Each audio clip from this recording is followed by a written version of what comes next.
আসসালামু আলাইকুম। এই মুহূর্তে পাওয়া আবহাওয়ার সবচেয়ে বড় খবর, লঘুচাপের প্রভাবে আজ ভোর সকাল থেকে শুরু করে আগামী 24 ঘন্টার মধ্যে দেশের দক্ষিণ উপকূলীয় অঞ্চল জুড়ে হতে পারে মাঝারি থেকে প্রবল বেগে ভারী বৃষ্টি। বর্তমান লঘুচাপটি উত্তর পশ্চিম বঙ্গোপসাগর ও তৎসংলগ্ন এলাকায় অবস্থান করছে। মৌসুমী বায়ু অক্ষের বর্ধিতাংশ মধ্যপ্রদেশ, বিহার, গাঙ্গেয় পশ্চিমবঙ্গ লঘুচাপের কেন্দ্রস্থল ও বাংলাদেশের দক্ষিণাঞ্চল হয়ে আসাম পর্যন্ত বিস্তৃত রয়েছে। মৌসুমী বায়ু বাংলাদেশের উপর মোটামুটি সক্রিয় এবং উত্তর বঙ্গোপসাগরে মাঝারি থেকে প্রবল অবস্থা রয়েছে। এই অবস্থায় আগামী 24 ঘন্টার মধ্যে খুলনা, বরিশাল ও চট্টগ্রাম বিভাগের অনেক জায়গায় এবং রংপুর, রাজশাহী, ময়মনসিংহ, ঢাকা ও সিলেট বিভাগের কিছু কিছু জায়গায় অস্থায়ীভাবে দমকা হাওয়া সহ বিদ্যুৎ চমকানো হালকা থেকে মাঝারি ধরনের বৃষ্টি, বজ্রসহ বৃষ্টি হতে পারে।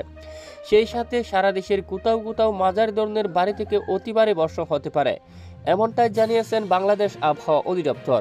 প্রিয় দর্শক, আমরা সরাসরি এই মুহূর্তে লাইভ স্ক্রিনে চলে আসলাম। বর্তমান যে লঘুচাপের অবস্থান দেখুন, ঠিক এখানে এরই প্রভাবে ঝড়ো বাতাস রয়েছে এখানে বঙ্গোপসাগরে, এবং বাংলাদেশ আবহাওয়া অধিদপ্তর থেকে 3 নম্বর সতর্ক সংকেত বহাল রেখেছে এখনো পর্যন্ত, কারণ সাগর কিন্তু খুবই উত্তাল অবস্থায় আছে, এখনো দমকা বাতাস কিন্তু সাগরের মধ্যে রয়েছে।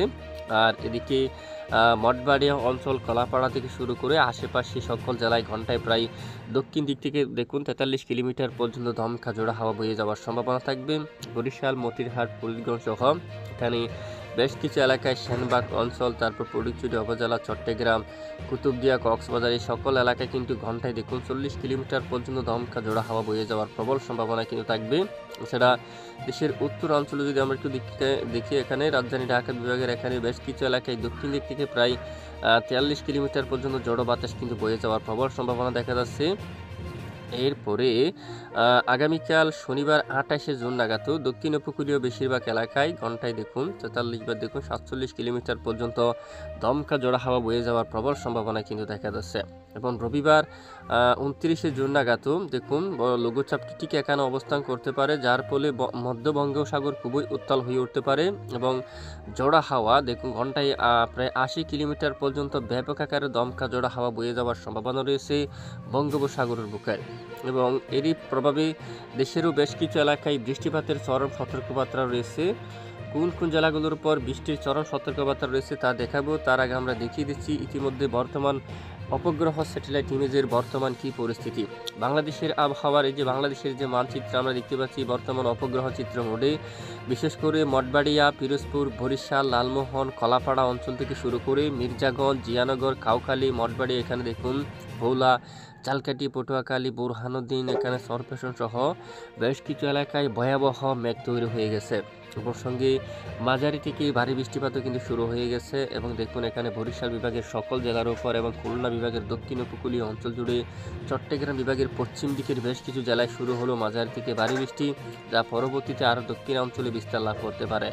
এছাড়া রাজধানী ঢাকা বিভাগ থেকে শুরু করে দেশের উত্তরাঞ্চলে ময়মনসিংহ, রংপুর, সিলেট এবং রাজশাহী বিভাগের অধিকাংশ এলাকায় প্রায় আকাশ পরিষ্কার অবস্থা রয়েছে। আর এদিকে দক্ষিণাঞ্চলের আপডেটটা যদি আমরা এখানে বঙ্গোপসাগরটা যদি আমরা একটু দেখি, এখানে প্রচণ্ড আকারে মেঘ কিন্তু তৈরি হচ্ছে এবং আগামী 48 ঘন্টায় মেঘের ঘনত্ব আরও অনেকটাই বৃদ্ধি পাবে, সঙ্গে ভারী বৃষ্টিপাতের সম্ভাবনা রয়েছে বেশ কিছু অঞ্চল জুড়ে।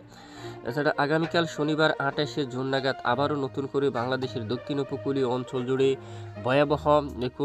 ভয়াবহ আকারে মেঘ তৈরি হবে এবং ভারী বৃষ্টিপাতের চরম সতর্কবার্তা জারি করা হচ্ছে কোলাঘাট, কলকাতা, সেটা হালদিয়া অঞ্চল, গঙ্গাসাগর, হালদিবাড়ি, দক্ষিণ উপকূলীয় অঞ্চল দেখুন জেলায় জেলায় জিয়ানগর, মাজিলপুর, গোসাবা অঞ্চল, শিবনগর, তারপর এদিকে সুন্দরবন অঞ্চল, মঠবাড়িয়া, পিরোজপুর, কলাপাড়া থেকে শুরু করে দক্ষিণ উপকূলীয় বেশ কিছু এলাকায় মাঝারি থেকে একেবারে ভারী বৃষ্টিপাতের সতর্কতা রয়েছে।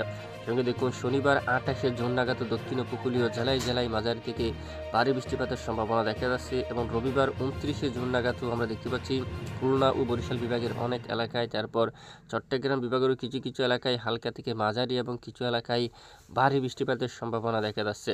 রবিবার 29শে জুনের আপডেটে আরও দেখা যাচ্ছে খুলনা বিভাগের দক্ষিণ উপকূলীয় বেশ কিছু অঞ্চল জুড়ে সুন্দরবনের দিকে মংলা, এখানে বাগেরহাট এবং দেখুন কিছু কিছু অংশে মাঝারি থেকে ভারী বৃষ্টিপাত হতে পারে। হালদিয়া থেকে শুরু করে জলসারা ওড়িশা এলাকায়, আরামবাগের এদিকে চন্দ্রকোনা এবং এখানে বিশনবাপুর, সোনামুখী, দুর্গাপুর, গোসাকারা, বোলপুর এই সকল জেলার উপর শুরু হতে পারে মাঝারি থেকে ভারী বৃষ্টি।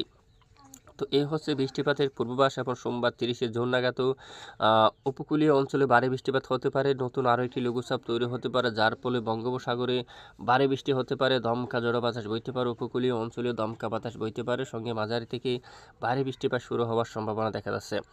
এই হচ্ছে মূলত বৃষ্টিপাতের পূর্বাভাস। আর পাশাপাশি দেশের কোন কোন জেলায় কেমন তাপমাত্রা থাকতে পারে এক নজরে দেখে নেওয়া যাক। আজ দেখুন শুক্রবার 27শে জুন দেখতে পাচ্ছি আমরা এখানে রাজধানী ঢাকা বিভাগে 31 ডিগ্রি সেলসিয়াস তাপমাত্রা থাকবে, ময়মনসিংহ বিভাগে 31 থাকবে, সিলেটে একই অবস্থা, রংপুরের দিকে প্রায় 32, রাজশাহীতে যদি আমরা একটু দেখি প্রায় 32 ডিগ্রি সেলসিয়াস, মেহেরপুর এদিকে প্রায় 31 ডিগ্রি সেলসিয়াস, খুলনা যদি আমরা একটু দেখি প্রায় দেখুন প্রায় এখানে 31 ডিগ্রি সেলসিয়াস রয়েছে অলরেডি। সেটা এখানে কলাপাড়া, তারপর বরিশাল, এখানে দেখুন 30 ডিগ্রি সেলসিয়াস তাপমাত্রা থাকবে, এবং চট্টগ্রাম বিভাগের অধিকাংশ এলাকায় 29 ডিগ্রি সেলসিয়াসের করে তাপমাত্রা থাকার সম্ভাবনা রয়েছে। আপাতত দেশের কোথাও অস্বস্তিকর ব্যবসা গরম থাকার সম্ভাবনা নেই।